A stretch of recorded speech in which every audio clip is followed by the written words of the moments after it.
Hello everyone, I am Ram Bhatt, Junior Associate, State Bank of India.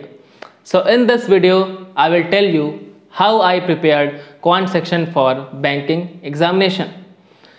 जैसा कि previous video में मैंने आपसे कहा था कि जिस मुद्दे पर सबसे ज़्यादा क्वेरीज आएंगी मेरा नेक्स्ट वीडियो उस पर ही बनने वाला है। तो क्वांट सेक्शन को लेकर मुझे सबसे ज़्यादा कमेंट्स देखने को मिले, अप्रॉक्स 400 से 500 कमेंट्स मैथ्स की स्ट्रेटजी को शेयर करने पर आई है। तो ये वीडियो स्पेशली क्वांट सेक्शन को डेडिकेटेड है। अब इसमें भी 3 टाइप के लोग थे। सबसे पहले वो लोग जिन्होंने अभी जस्ट अपनी बैंकिंग एग्जामिनेशन की प्रिपरेशन स्टार्ट की है और उनका मैथ्स वीक है और वो बहुत कन्फ्यूजन है कि सर मैं मैथ्स कैसे स्ट्रॉन्ग करूं।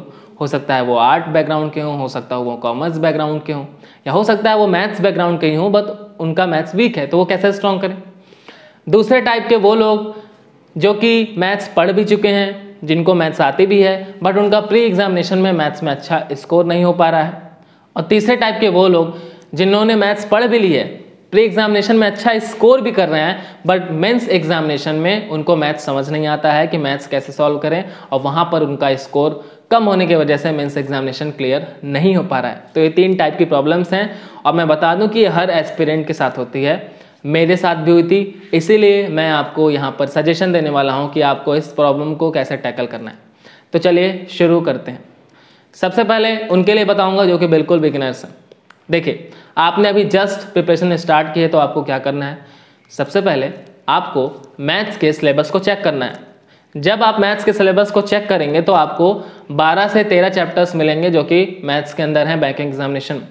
जैसे कि एग्जांपल मैं दूं तो कौन कौन से चैप्टर्स हैं। परसेंटेज है, प्रॉफिट लॉस है, एवरेज है, एज है, पार्टनरशिप है, मैन वर्क एंड टाइम है, सिंपल इंटरेस्ट है, कंपाउंड इंटरेस्ट है, ट्रेन है, बोट एंड स्ट्रीम है। इस तरह के 12-13 चैप्टर्स हैं। एक आध अगर छूट गए होंगे तो वो आपको डायरी में पहले एक पेज पर नोट कर लेना है। अब जब आपने वो 12-13 चैप्टर्स नोट कर लिए तो पूरा माइंड मेकअप कर लीजिए कि भैया अब आप 12 लोग नहीं बचने वाले हैं। अब आपका सत्यानाश हमको करना है, यानी आप 12 से 13 जो चैप्टर्स हैं इनको ख़त्म ही ख़त्म करना है और बहुत दिल से ख़त्म करना है। ठीक, ये आप पहली बात तो दिमाग में ठान लेना है, डिटरमाइंड हो लेना है। जब आप ये कर लेते हो तब आपके अंदर अब करने की शक्ति आ गई। अब यहाँ पर स्ट्रेटजी मैटर करती है कि कैसे करना है। तो मैं आपको बता दूं, आपको हर चैप्टर से 300 से 400 क्वेश्चंस लगाने हैं। जब तक आप 300 से 400 क्वेश्चंस यानी प्रैक्टिस नहीं करेंगे, maths it's all about your practice. अगर आपको किसी ने सारे फॉर्मूलाज रटा दिए हैं, आपने पढ़ा दिए हैं बट फिर भी अगर आप प्रैक्टिस नहीं कर रहे हो तो बेकार है, ये रटने वाला सब्जेक्ट नहीं है। तो आपको प्रैक्टिस करनी है सारे चैप्टर से 300 से 400 क्वेश्चंस। अब वो आप कैसे करेंगे, उसके लिए मैं 2 बुक आपको रिकमेंड कर रहा हूँ। सबसे पहली एस.डी. यादव और दूसरा आर.एस. अग्रवाल। एस.डी. यादव उन बच्चों के लिए जो कि हिंदी मीडियम के हैं, क्योंकि एस.डी. यादव हिंदी में आसानी से अवेलेबल है, इंग्लिश में थोड़ी मुश्किल होती है एस.डी. यादव की मिलना। और दूसरे वो बच्चे जो इंग्लिश मीडियम में हैं वो आर.एस. अग्रवाल को फॉलो कर सकते हैं, क्योंकि आर.एस. अग्रवाल हिंदी में भी है और इंग्लिश में भी है। हिंदी मीडियम वाले भी आर.एस. अग्रवाल की हिंदी मीडियम की बुक ले सकते हैं, अदरवाइज आप एस.डी. यादव की बुक ले लें। अब इन बुक्स को मैं क्यों रिकमेंड कर रहा हूँ, क्योंकि इन बुक्स में एक ही चैप्टर से 300 से 400 क्वेश्चंस दे रखे हैं और बेसिक लेवल के क्वेश्चंस दे रखे हैं और हर टाइप के क्वेश्चन दे रखे हैं। और स्टार्टिंग लेवल पर आपको यही करना है। जब आपने ये बुक परचेज कर ली, अब आपको क्या करना है, या आप चाहो तो बिना बुक परचेज किए भी कोई भी ऐसी जगह जहाँ से आपको 300 से 400 क्वेश्चन मिल जाएं। बस ये बुक मैंने इसलिए आपको बताई क्योंकि जब आपके पास आपको टारगेट मिल जाता है ना तो फिर दिमाग बहुत ढंग से काम करता है। आपका एक रास्ता जो है वो बिल्कुल क्लियर रहता है कि हाँ भाई ये बुक है, इसको सॉल्व करनी है। और जब कुछ है ही नहीं, अभी हवा में है कि करनी है तो आप जिंदगी भर करते ही रह जाते हैं। ठीक है, तो समझना इस बात को। अब क्या करना है, सबसे पहले परसेंटेज चैप्टर से शुरू करना है और उसके आगे 4 दिन लिख लो। 4 दिन इसलिए लिख लो क्योंकि 4 दिन में परसेंटेज से आपको लगभग 400 क्वेश्चन लगाने हैं, एक दिन में 100 क्वेश्चन। कैसे लगेंगे, कम से कम 4 से 5 घंटा मैथ्स पर इन्वेस्ट करना है आपको। स्टार्टिंग में करना ही पड़ेगा, अगर स्ट्रॉन्ग करना है तो करना पड़ेगा, क्योंकि मैथ्स एक ऐसा सब्जेक्ट है अगर आ गया तो बहुत इंटरेस्टिंग है और नहीं आया तो बहुत ही ज़्यादा बोरिंग है। और बोरिंग तो स्टार्टिंग में सबके लिए रहता है क्योंकि आता सबको नहीं है स्टार्टिंग में, बट करना पड़ता है। तो करेंगे आप कैसे, 4 दिन आपने सेलेक्ट कर लिया और अब आप मान लीजिए आपने एस डी यादव या आर एस अग्रवाल की बुक लाई है, तो उस पर यूट्यूब टीचर्स बहुत सारे हैं जो कि इस पूरे बुक को सॉल्व कराएं। उनको ढूंढिए, फॉलो करिए और सारे चैप्टर्स को क्लियर कीजिए। 4 दिन आपने परसेंटेज पढ़ा, फिर उसके बाद प्रॉफिट लॉस पे जाइएगा। ऐसे करते करते आपको 12 चैप्टर्स पे जाने हैं। 12 चैप्टर्स पे अगर आपने 4-4 दिन इन्वेस्ट किए हैं तो लगभग 48 दिन 48 डेज आपने इन्वेस्ट कर दिए, और वो भी 5-5 घंटा। आप समझ सकते हो कि जब आप अप्रॉक्स 50 डेज आपने मैथ्स पर 5-5 घंटे दे दिए तो आपका कॉन्फिडेंस अपने आप बूस्टअप हो जाएगा। इस बीच आपको बहुत सारी प्रॉब्लम्स देखने को मिलेंगी, बहुत सारे क्वेश्चंस नहीं समझ में आएंगे। उसके लिए आपको अपने गार्जियन से पूछना है। गार्जियन मतलब माता पिता नहीं, वो तो गार्जियन है ही, बट ऐसा कोई भी सीनियर जो कि आपसे थोड़ा सा ज़्यादा जानते हैं, उनसे आप पूछिए। वो आपके गार्जियन हैं एग्जामिनेशन के अंदर, वो आपको हेल्प करेंगे। और जितने क्वेश्चंस फंसे हैं अपने टीचर से पूछिए, जहाँ से आप पढ़ते हैं या जिनको आप फॉलो करते हैं, या आप अपने किसी सीनियर से पूछ सकते हैं। 50 डेज करने के बाद लगभग आपके बेसिक कॉन्सेप्ट्स क्लियर हैं, और ये आपको करना ही करना है। मैंने भी किया है, सब करते हैं, बट कोई बताता नहीं है कि कैसे करना है। मैं आपको बिल्कुल जेन्युइन एडवाइस दे रहा हूँ कि ये अगर आप करते हैं 50 दिन, मुश्किल तो बहुत है, पर रास्ते में मज़ा तभी है जब मुश्किलें बहुत ज़्यादा हों।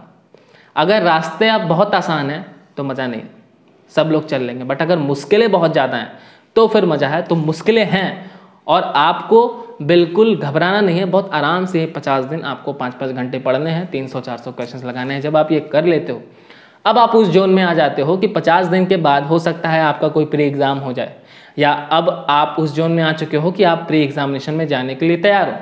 अब यहाँ पे लोगों के साथ क्या गलती हो जाती है जिनका प्री एग्जामिनेशन में स्कोर नहीं होता। देखिए, अब मैं दूसरे टाइप के लोगों पर आ रहा हूँ। पहले टाइप के लोगों को बता दिया क्या करना है, सिर्फ स्टार्टिंग में यही करना है 50 दिन। अब दूसरे टाइप के वो लोग आ गए जिन्होंने ये कर लिया 50 दिन, अब वो जा रहे हैं प्री एग्जामिनेशन देने। अब वहाँ पे उनके साथ क्या होता है, सपोज करो रीजनिंग खत्म हुआ और मैथ्स का सेक्शन आया, आ गया प्रॉफिट लॉस का क्वेश्चंस। अब सामने क्योंकि उन्होंने 50 दिन इन्वेस्ट किया है, कॉन्फिडेंस बहुत ज़्यादा है, बहुत हाई कॉन्फिडेंस है कि सारे क्वेश्चन सॉल्व किए, आज तो बिल्कुल कंप्यूटर फोड़ देंगे, तुरंत प्रॉफिट लॉस के क्वेश्चंस 1 सेकंड में लगाएंगे। और एक्चुअल में होता क्या है कि 3 मिनट में भी वो क्वेश्चन लगता नहीं, क्योंकि एक तो प्रॉफिट लॉस का क्वेश्चन, कॉम्प्लिकेटेड क्वेश्चन, ऊपर से एग्जाम का प्रेशर, एग्जाम में पहली बार एग्जाम दे रहे हैं, दूसरी बार एग्जाम दे रहे हैं, और मिसलेनियस क्वेश्चंस, तो 3-4 मिनट लग जाता है, और उसकी वजह से पूरा पेपर खराब हो जाता है। अगर 1-2 क्वेश्चंस पे भी आपके 3-4 मिनट खराब हो गए तो पूरा पेपर खराब। बैंकिंग इतना तेज टाइम मांगता है, ठीक है, इतना तेज टाइम मांगता है। अगर एक बार भी आपका किसी क्वेश्चन पे 3-4 मिनट भी खराब हो गया तो पूरा पेपर खराब, नहीं निकलने वाला है पेपर, और यही हो जाता है। अब आपको समझना ये है कि जब आपने 50 दिन इन्वेस्ट कर लिया तो यहाँ पे स्ट्रेटजी चेंज हो रही है। ये 50 दिन मैंने आपको मेहनत कराई है सिर्फ और सिर्फ पूरा अर्थमेटिक तैयार करने के लिए। जब आपने ये 50 दिन अच्छे से तैयार कर लिया, उसके बाद यही शेड्यूल आपको रिपीट करना है, बट 5 घंटे की जगह आप 2 घंटे आने वाले हैं। 400 क्वेश्चंस की जगह आप 200 क्वेश्चंस पर आने वाले हैं, पर करना तो है, यही चीज़ रिपीट करना है। इसके अलावा क्या करना है? इसके अलावा अब आपको समझना चाहिए कि प्री एग्जामिनेशन में आ क्या रहा है। प्री एग्जामिनेशन में 5 से 10 नंबर सिंप्लीफिकेशंस आने वाले हैं, 5 नंबर क्वाड्रेटिक इक्वेशन आने वाले हैं, 5 नंबर के नंबर सीरीज या रॉन्ग नंबर सीरीज आने वाले हैं, और 10 नंबर के DI आने वाले हैं। ये तो आपने 50 दिन में किया ही नहीं, आपने तो सिर्फ अर्थमेटिक सॉल्व किया, और ना आपने रॉन्ग नंबर सीरीज पढ़ा, ना आपने नंबर सीरीज पढ़ा, ना आपने सिंप्लीफिकेशन पढ़ा, ना आपने क्वाड्रेटिक पढ़ा, ना आपने DI पढ़ी। तो आपने किया क्या?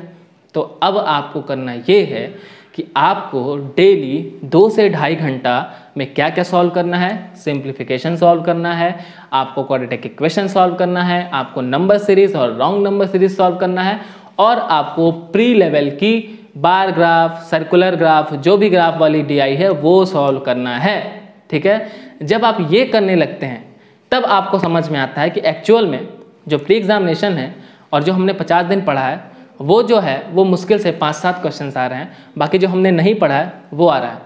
और आपको कोई भी नहीं बताता है कि आपको सिंप्लीफिकेशन पढ़ना चाहिए, आपको क्वाड्रेटिक इक्वेशन पढ़ना चाहिए, आपको नंबर सीरीज पे प्रैक्टिस करना चाहिए, कोई नहीं। सब कहते हैं परसेंटेज पढ़ो, प्रॉफिट लॉस पढ़ो। तो गलती यही है, लोग तो सही कहते हैं, बट स्ट्रेटजी तो आपको डिसाइड करनी है ना। मैंने आपको बता दिया कि 50 दिन आपको क्या करना है, आपने 50 दिन कर लिया। उसके बाद अब आपका प्री एग्जामिनेशन इसीलिए नहीं क्लियर हो रहा था क्योंकि आपने सिंप्लीफिकेशन पर 50 दिन नहीं दिया, आपने क्वाड्रेटिक पर नहीं टाइम दिया, आपने नंबर सीरीज पर टाइम नहीं दिया। तो कहाँ से निकलेगा? 10 क्वेश्चन मिसलेनियस क्वेश्चन आ रहे हैं, परसेंटेज प्रॉफिट लॉस करो, उस पर ही पूरा इन्वेस्ट कर दे रहा हो तो गड़बड़ हो जाता है। अर्थमेटिक को तैयार करवाने का मेरा मकसद ये है कि आप DI सॉल्व कर लो, क्योंकि DI जो है वो अर्थमेटिक बेस्ड है, बाकी चीज़ें आपकी प्रैक्टिस पर है। तो अब आपको 2-2, 3-3 घंटा सिंप्लीफिकेशन सॉल्व करना है, क्वाड्रेटिक इक्वेशन सॉल्व करना है, रॉन्ग नंबर सीरीज और DI कहीं से भी गूगल करके मिल जाएगा, मॉक टेस्ट में मिल जाएगा, सर्च करो, खोजो, ढूंढो, परेशान हो, खुद से सब कुछ करो, तभी मिलेगा। पका पकाया मैं दे दूंगा तो मज़ा नहीं है। मैंने बोला ना, रास्ता जितना मुश्किल होगा, जितना टफ होगा, उतना ही करने में मज़ा आने वाला है। क्योंकि देखो, मैं कहना चाहता हूँ जितने भी एस्पिरेंट मेरे ये चीज़ देख रहे हैं, अगर आपको टेंशन नहीं हो रही है ना, अगर आपको पढ़ाई करने में दिक्कत नहीं हो रही है ना, तो पढ़ाई करने में मज़ा नहीं है। पढ़ाई करने में जितनी दिक्कत आएगी, जितनी परिस्थितियाँ मुश्किल रहेंगी, अब देखो परिस्थितियाँ सबकी मुश्किल हैं, सब लोग मुश्किल परिस्थितियों में ही रहता है, मुश्किल कंडीशंस में ही रहता है, बट मज़ा तभी है जब उस मुश्किल कंडीशंस में भी आप बिल्कुल काम रहें और अपना काम करते रहें, बिल्कुल शांत रहें, काम करते रहें। कोशिश तब तक करनी है जब तक जीत ना हो जाए मेरे दोस्त, कोशिश तब तक करनी है जब तक जीत ना हो जाए। तो ये आपको करना है। प्री एग्जामिनेशन में आपको क्या करना है मैंने आपको बता दिया। जो आपके 25 नंबर आते हैं वो सिंप्लीफिकेशन, क्वाड्रेटिक, नंबर सीरीज और DI से आ जा रहे हैं। तो मेरे दोस्त 10 क्वेश्चन के लिए आप क्यों परेशान हो, उस 10 क्वेश्चन को निगलेक्ट करो। जैसे ही प्री एग्जामिनेशन में मिसलेनियस क्वेश्चन आए तुरंत स्किप करो, सॉल्व ही नहीं करना है, स्टार्ट में सॉल्व ही नहीं करना है। सबसे पहले 25 नंबर आपको 18 से 20 मिनट में कैरी करने हैं आराम से। अगर मैथ्स में आपने 25 क्वेश्चंस कर लिए और आप मैथ्स में एक एवरेज स्टूडेंट हो तो क्या दिक्कत है। 35 तो आप रीजनिंग में कर रहे हो ना, मैंने प्रीवियस वीडियो में बताया है कि 35 रीजनिंग में करना ही करना है, जिन्होंने नहीं देखा जाके देख सकते हैं। तो 25 प्लस अगर आप मैथ्स में करो तो ये एक अच्छा स्कोर है प्री एग्जामिनेशन में 20 मिनट्स के अंदर। सोच लो, मतलब एक क्वेश्चन पे आप लगभग 30 सेकंड में सॉल्व कर दे रहे हो मैथ्स के क्वेश्चन, तो कितनी अच्छी बात है। तो आपको स्ट्रेटजी ये शेयर करनी है कि प्री एग्जामिनेशन में मिसलेनियस क्वेश्चन को स्किप करना है, लास्ट में करना है अगर टाइम बचा तो, बाकी ये सब अटेम्प्ट करना है। अभी से घर पे मॉक टेस्ट जब आप दे रहे हैं तो आपको प्रैक्टिस से ही करनी है, ध्यान रखिएगा इस बात का। अब मैं उस कैटेगरी पे आ रहा हूँ जिन्होंने प्री एग्जामिनेशन में यही किया था, चाहे मेरे वीडियोस को देखकर, चाहे किसी और के वीडियोस को देखकर, चाहे अपने मन से स्ट्रेटजी बनाई थी कि मिसलेनियस नहीं अटेम्प्ट करना है, ये नहीं करना है और जो सबसे पहले करना है वो सब वो किए। प्री एग्जामिनेशन में अच्छा स्कोर भी आया। अब जब वो मेंस में जा रहे हैं तो मेंस में स्कोर नहीं हो रहा है। देखिए, प्री और मेंस में ना बहुत बड़ा डिफरेंस हो जाता है। प्री एग्जामिनेशन में हल्के लेवल के क्वेश्चन आते हैं और स्ट्रेटजी मैटर करती है, ठीक है, कि आप कितना तेज़ी से सॉल्व करते हो। बट मेंस एग्जामिनेशन में आपका नॉलेज मैटर करता है कि आपको उस सब्जेक्ट की नॉलेज है कि नहीं। अब ये जो मैंने आपका 50 दिन इन्वेस्ट कराया है, किस लिए इन्वेस्ट कराया है मेरे दोस्त? मेंस के लिए इन्वेस्ट कराया है। किस लिए इन्वेस्ट कराया है? मेंस के लिए इन्वेस्ट कराया है। तो बात को समझो, करना सब कुछ है बट पार्ट वाइज करना है, छोटे छोटे टारगेट बनाकर करना है और स्ट्रेटजी वाइज करना है। मेंस में आपके लगभग 20 से 25 नंबर DI के आ जाते हैं, 5 से 7 क्वेश्चन आपके डाटा सफिशिएंसी के आ जाते हैं, 3, 4, 5 आपके लॉजिकल रीजनिंग के क्वेश्चन आ जाते हैं और बाकी जो हैं 8-10 अगर बच रहे हैं तो वो मिसलेनियस क्वेश्चंस आ जाते हैं। मैं आपसे कहना चाहूँगा कि मेंस लेवल के भी मिसलेनियस क्वेश्चंस आपको नहीं अटेम्प्ट करने हैं। तो अब आप ये मुझसे पूछोगे कि सर मिसलेनियस पढ़ने का फ़ायदा क्या है?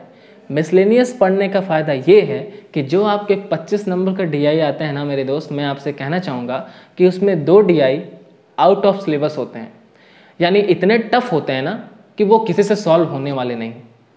मैथ्स के टीचर भी आ जाएं अगर, तो भी वो 2 DI सॉल्व करने में उनको बहुत टाइम लगता है। मगर इस बात को समझना, जो 3 DI होती हैं वो ऐसी होती हैं जो कि आप कर सकते हो, बट ये लोग समझ नहीं पाते हैं। सपोज करो कि जब मेंस में आपका मैथ सेक्शन खुला और आपका सबसे पहले प्रोबेबिलिटी पर DI आ गया, प्रायिकता पर DI आ गया और आप उसको लगे सॉल्व करने। अगर आपने प्रोबेबिलिटी बढ़िया से नहीं पढ़ी है तो आप उसमें मथते रह जाएंगे, आपका वो DI नहीं सॉल्व होगा।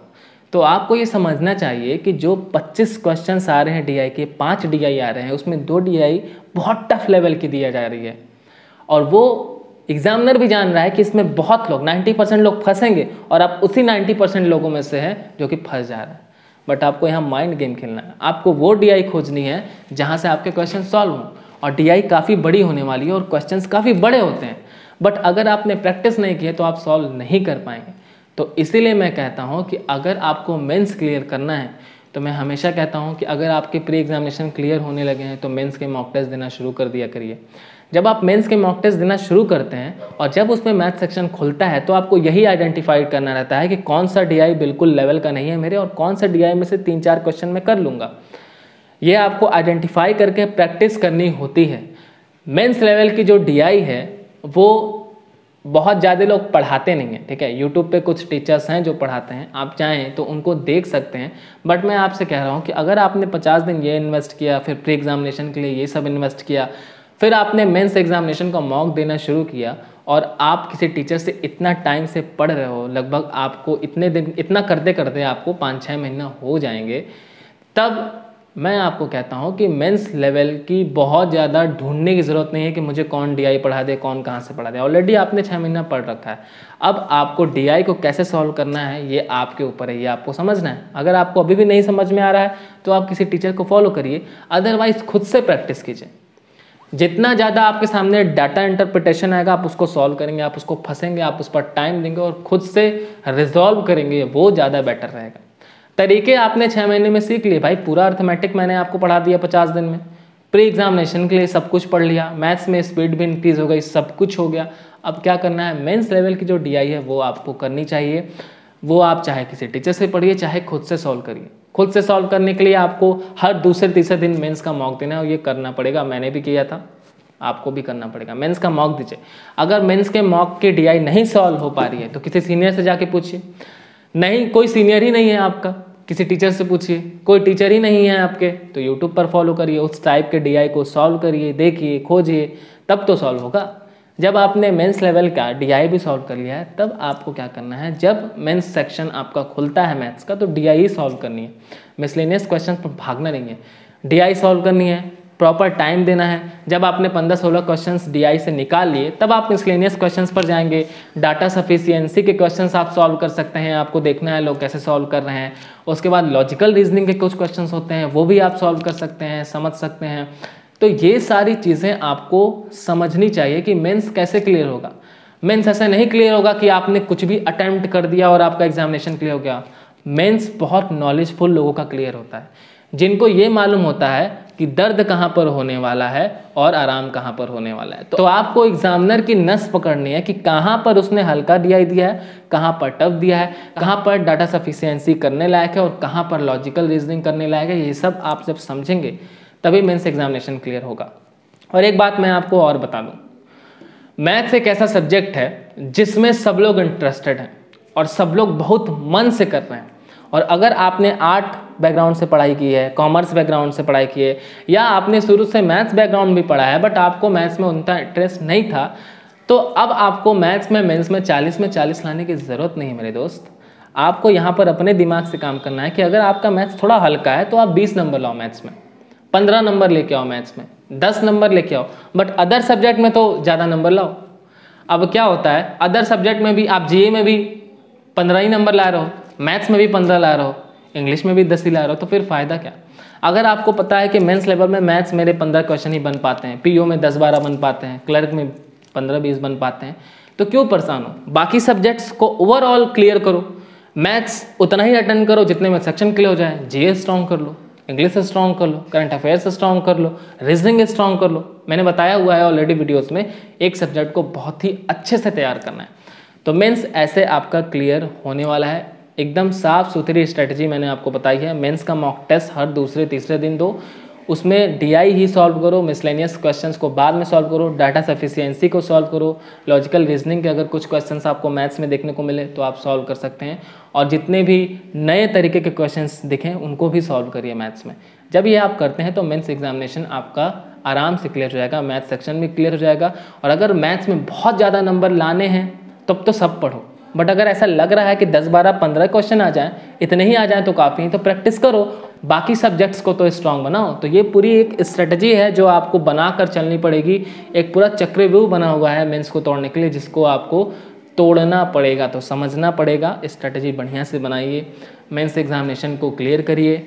और कोई भी क्वेरी रहेगी तो ज़रूर पूछिएगा। आई होप कि तीनों टाइप के लोगों को डाउट क्लियर कर दिया है मैंने, कि आपको स्टार्ट में क्या करना है, प्री में क्या करना है, मेंस में क्या करना है। और भी कोई दिक्कत होगा तो कमेंट करिएगा, मैं कोशिश करूँगा आपको रिप्लाई करने के लिए। तब तक के लिए अलविदा लेता हूँ। पढ़ते रहिए, खेलते रहिए और मुस्कुराते रहिए।